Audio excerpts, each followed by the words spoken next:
ইতিমধ্যেই বেরিয়ে আসলো আজকের বিশেষ বিশেষ সংবাদ। শুরুতেই দেখে নিব আজকের সংবাদ শিরোনাম। ওয়াকফ ইস্যুতে সংখ্যালঘুদের কি করতে হবে, বৈঠক থেকে সব বলে দিলেন মমতা। ভূগোল বিশেষজ্ঞ ব্যর্থ মুখ্যমন্ত্রী, শ্রীলঙ্কাকে পশ্চিমবঙ্গের পড়শি বলতে মমতাকে আক্রমণ সুকান্তর। 26-এর ভোটের আগেই বড় খবর, নির্বাচন পেছোতে চেয়ে কমিশনকে চিঠি বিজেপির। অবিকল বাংলাদেশ মডেল, মুর্শিদাবাদের ওয়াকফ অশান্তি নিয়ে বিস্ফোরক দিলীপ। এই জায়গাগুলো কি অস্পৃশ্য হয়ে গেছে? মুখ্যমন্ত্রী মমতার মুর্শিদাবাদে না যাওয়ায় ক্ষুব্ধ অধীর। এতক্ষণ দেখছিলেন সংবাদ শিরোনাম, এখন জানিয়ে দেব বিস্তারিত সংবাদ। ওয়াকফ আইনের বিরুদ্ধে বাংলার নানান প্রান্তের প্রতিবাদ হচ্ছে। কয়েকদিন আগে অশান্ত হয়ে উঠেছিল জঙ্গিপুর, তার রেশ কাটতে না কাটতে তেতে ওঠে আমডাঙ্গা মুর্শিদাবাদ। মুখ্যমন্ত্রী মমতা বন্দ্যোপাধ্যায় অবশ্য ইতিমধ্যে স্পষ্ট করে দিয়েছেন, রাজ্যে এই আইন কার্যকর হবে না। এই আবহে ওয়াকফ আইনের বিরুদ্ধে প্রতিবাদ করতে সংখ্যালঘুদের কি করতে হবে এবার সেটাও বলে দিলেন তিনি। বুধবার নেতাজি ইন্ডোর স্টেডিয়ামে ইমাম মুয়াজ্জেমদের সঙ্গে বৈঠকে বসেছিলেন মুখ্যমন্ত্রী। সেখান থেকে শান্তি, সম্প্রতি, ঐক্যের বার্তা দেন তিনি। সেই সঙ্গেই বলেন, পশ্চিমবঙ্গে আন্দোলন করে কি হবে, দিল্লিতে যান। দেশের প্রধানমন্ত্রী, রাষ্ট্রপতির কাছেও সময় চাওয়ার কথা বলেন তিনি। মমতা বলেন, বাংলায় আন্দোলন করে লাভ নেই। প্রধানমন্ত্রীর কাছে সময় চান, রাষ্ট্রপতির কাছে সময় চান। প্রয়োজন পড়লে ট্রেনে যান, বিমানে যান, সেখানে গিয়ে প্রতিবাদ করুন। প্রয়োজন হলে রাস্তায় থাকবেন, ময়দানে থাকবেন। সব সম্প্রদায়কে সঙ্গে নিয়ে আন্দোলন করুন। এক্ষেত্রে ইন্ডিয়া জোটের শকিরদেরও পাশে থাকার আহ্বান জানান মুখ্যমন্ত্রী। তিনি বলেন, ইন্ডিয়ায় সব দলকেও আমি সঙ্গে থাকতে অনুরোধ করব। একই সঙ্গে মমতা জানান, সংখ্যালঘুরা যদি দিল্লিতে গিয়ে আন্দোলন করেন তাহলে তৃণমূল কংগ্রেসের সাংসদরা তাদের পাশে থাকবেন। উল্লেখ্য, 24-এ লোকসভা নির্বাচনের আগে ইন্ডিয়া জোট তৈরি হয়েছিল। যদিও পশ্চিমবঙ্গে একাই লড়েছিল তৃণমূল, আগামী বছর বিধানসভা ভোটেও জোড়াফুল শিবির একাই লড়বে বলে জানিয়ে দিয়েছেন মমতা। তবে কেন্দ্রের ইস্যুগুলিতে ইন্ডিয়া জোট যে একত্রে লড়বে সেটা এদিন কার্যত স্পষ্ট করে দেন তিনি। ওয়াকফ আইনের বিরুদ্ধে আন্দোলনের পাশে থাকার জন্য জোটের শরিকদের আহ্বান জানান মুখ্যমন্ত্রী। উল্লেখ্য, বিতর্ক সত্ত্বেও ইতিমধ্যে দেশ জুড়ে কার্যকর হয়েছে ওয়াকফ সংশোধনী আইন। অনেকে এই আইন প্রত্যাহারের দাবি জানিয়েছেন। বাংলার নানান প্রান্তে হচ্ছে প্রতিবাদ। এমতো অবস্থায় বুধবার সংখ্যালঘু সম্প্রদায়ের প্রতিনিধিদের বড় বার্তা দিলেন মমতা। রাজ্যে অশান্তি করে কি হবে, বরং দিল্লিতে যাওয়ার বার্তা দেন মুখ্যমন্ত্রী। আসছি পরবর্তী সংবাদে। বুধবার নেতাজি ইন্ডোর স্টেডিয়ামে ইমাম মুয়াজ্জেমদের সঙ্গে বৈঠক করেন মুখ্যমন্ত্রী মমতা বন্দ্যোপাধ্যায়। সেখানে শান্তি, সম্প্রতি, ঐক্যের বার্তা দেওয়ার পাশাপাশি মুর্শিদাবাদের অশান্তি নিয়েও সরব হন তিনি। সেই কথার সূত্রে শ্রীলঙ্কাকে পশ্চিমবঙ্গের পড়শি দেশ বলে ফেলেন মুখ্যমন্ত্রী। এবার এই নিয়েই তাকে নিশানা করলেন বিজেপির রাজ্য সভাপতি তথা কেন্দ্রীয় প্রতিমন্ত্রী সুকান্ত মজুমদার। এদিন নিজের এক্স হ্যান্ডেলে মুখ্যমন্ত্রীর বক্তব্যের একটি ভিডিও শেয়ার করেন বিজেপির রাজ্য সভাপতি। কয়েক সেকেন্ডের সেই ভিডিওতে মমতাকে বলতে শোনা যায়, বাংলাদেশ, নেপাল, ভুটান, শ্রীলঙ্কার সঙ্গে পশ্চিমবঙ্গের সীমান্ত রয়েছে। সেই ভিডিও শেয়ার করে বালুরঘাটের সাংসদ লেখেন, দিদির কল্পনা দক্ষিণ এশিয়াকে নতুন করে এঁকেছে। সুকান্ত লেখেন, ভূগোল বিশেষজ্ঞ ও পশ্চিমবঙ্গের ব্যর্থ মুখ্যমন্ত্রী মমতা বন্দ্যোপাধ্যায়ের মতে বাংলা এখন শ্রীলঙ্কার সঙ্গে সীমান্ত ভোগ করে নিয়েছে। দিদির কল্পনা দক্ষিণ এশিয়াকে নতুন করে এঁকেছে। মুখ্যমন্ত্রী নিজেই যখন বলতে পারে না তার রাজ্য কোথায় শেষ হয় এবং একটি দ্বীপ রাষ্ট্র কোথায় শুরু হয়, সেখানে দুর্নীতির জেরে যোগ্য শিক্ষকরা বেকার, এটা কি আশ্চর্য? এখানেই না থেমে বিজেপির রাজ্য সভাপতি আরো লেখেন, মমতা বন্দ্যোপাধ্যায়ের বাংলায় তথ্য, ঐচ্ছিক যুক্তি অনুপস্থিত এবং অক্ষমতাই যোগ্যতা। এদিকে আজকের বৈঠক থেকে মমতা বলেন, বাংলাদেশের ইউনিসের সঙ্গে প্রধানমন্ত্রী গোপন বৈঠক করতেই পারেন। দেশের ভালো হলে ভালো, তবে আপনাদের উদ্দেশ্যটা কি? অন্য দেশ থেকে লোক এনে দাঙ্গা করা? বাংলাদেশের পরিস্থিতি আপনি জানেন না? বাংলাদেশ, নেপাল, ভুটান, শ্রীলঙ্কার সঙ্গে পশ্চিমবঙ্গের সীমান্ত রয়েছে। বৈঠক থেকে বিজেপি, কংগ্রেসকেও নিশানা করেন মুখ্যমন্ত্রী। কেন্দ্রীয় স্বরাষ্ট্রমন্ত্রী অমিত শাহকে ঝাঁঝালো আক্রমণ করেন মমতা। একই সঙ্গে স্পষ্ট করে দেন, পশ্চিমবঙ্গ সরকার ওয়াকফ আইন মানবে না। আসছি পরবর্তী সংবাদে। আগামী বছর রাজ্যে বিধানসভা ভোট। 26-এর নির্বাচন নিয়ে ইতিমধ্যেই ময়দানে নেমে পড়েছে একাধিক রাজনৈতিক দল। শাসক বিরোধীদের সঙ্গে শুরু হয়েছে আক্রমণ পাল্টা আক্রমণের ধারা। এই আবহে সামনে আসছে বড় খবর। জানা যাচ্ছে, ভোট পিছোতে চেয়ে নির্বাচন কমিশনকে চিঠি দিয়েছে বিজেপি। 21-এর বিধানসভা নির্বাচনের পর 24-এর লোকসভা ভোটেও বাংলার বুকে সবুজ ঝড় উঠেছিল। জোড়াফুলের ধাক্কায় কার্যত বেসামাল হয়ে গিয়েছিল পদ্ম। কয়েকদিন পরে আবার নদিয়ার কালীগঞ্জ বিধানসভা কেন্দ্রে উপনির্বাচন ঘোষণা হতে পারে। এবার সেই ভোটই পিছুতে চায় বিজেপি। ইতিমধ্যে কমিশনকে চিঠি দিয়ে সেই কথা জানিয়েছে গেরুয়া শিবির।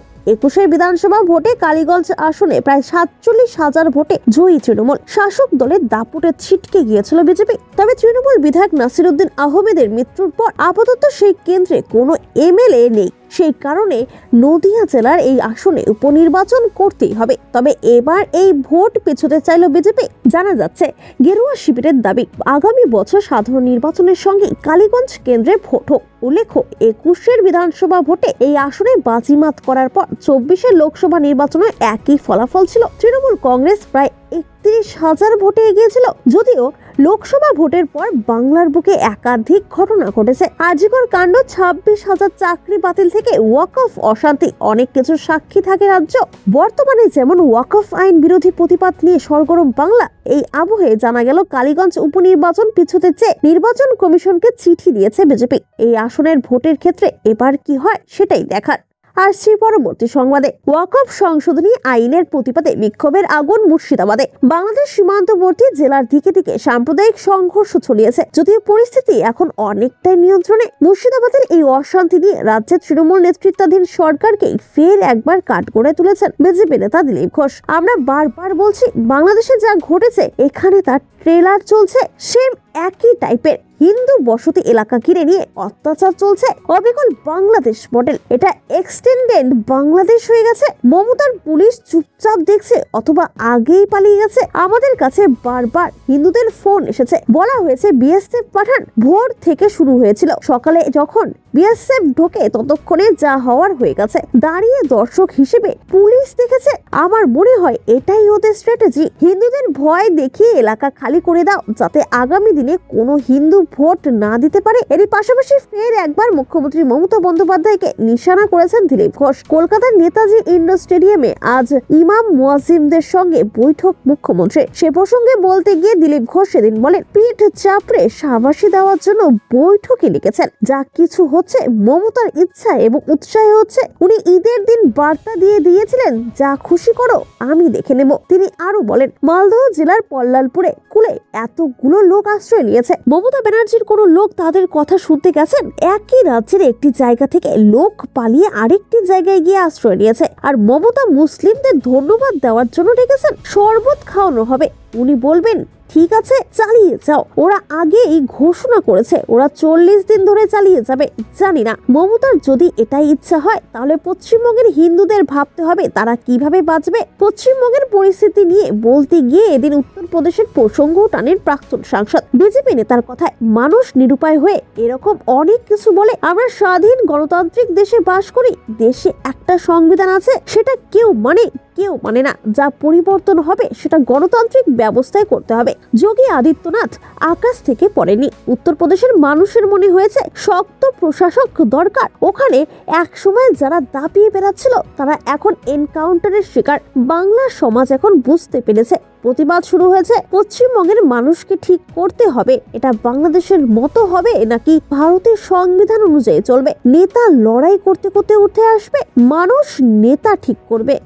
আসছি পরবর্তী সংবাদে। ওয়াকফ আইন নিয়ে বাংলার রাজনীতি তুঙ্গে। মুর্শিদাবাদে ওয়াকফের বিরুদ্ধে বিক্ষোভ চলাকালীন সহিংসতায় কিছু লোক নিহত হওয়ার পর বিরোধী দলগুলি রাজ্যের মুখ্যমন্ত্রী মমতা বন্দ্যোপাধ্যায়কে আক্রমণ করেছে। কংগ্রেসের সিনিয়র নেতা তথা প্রাক্তন সাংসদ অধীর রঞ্জন চৌধুরী মুখ্যমন্ত্রী মমতাকে অবিলম্বে সাম্প্রদায়িক সহিংসতা কবলিত জেলা পরিদর্শন করে ক্ষতিগ্রস্ত পরিবারের সঙ্গে দেখা করার আহ্বান জানিয়েছেন। তিনি আরো প্রশ্ন করেছিলেন যে এই জায়গাগুলি কি তাদের জন্য অস্পৃশ্য হয়ে উঠেছে। মঙ্গলবার অধীর রঞ্জন চৌধুরী মমতাকে প্রশ্ন তোলেন যে তৃণমূল কংগ্রেস প্রধান, যিনি উত্তরপ্রদেশ এবং মণিপুরের হাথরসে সাংসদ এবং বিধায়কদের দল পাঠিয়েছিলেন, তিনি কেন এখনো মুর্শিদাবাদের ক্ষতিগ্রস্ত এলাকায় কাউকে পাঠাননি, যার মধ্যে শামশেরগঞ্জ এবং জঙ্গিপুর এলাকাও রয়েছে। বহরমপুরের প্রাক্তন লোকসভা সাংসদ চৌধুরী বলেন, মুখ্যমন্ত্রীর অবিলম্বে মুর্শিদাবাদ জেলার সহিংসতা কবলিত এলাকা পরিদর্শন করা উচিত। কলকাতায় স্কাই ওয়াক উদ্বোধন করা মুখ্যমন্ত্রীর অগ্রাধিকার হয়ে উঠেছে। তিনি জনগণের দুর্ভোগের কথা না জেনে তার উচিত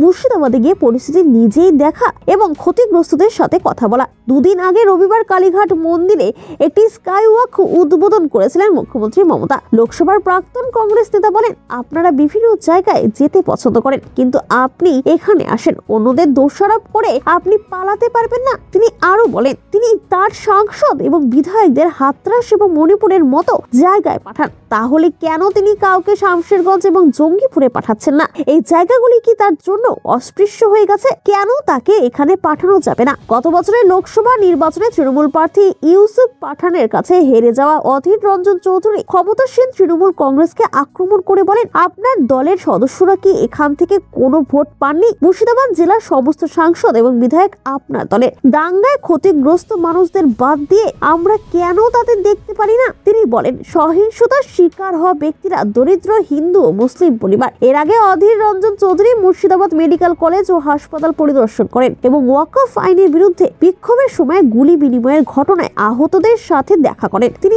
দাবি করেন যে নতুন আইনের বিরুদ্ধে যারা শান্তিপূর্ণ সমাবেশের পরিকল্পনা করেছিল তাদের সাথে দাঙ্গাবাজদের কোনো সম্পর্ক ছিল না।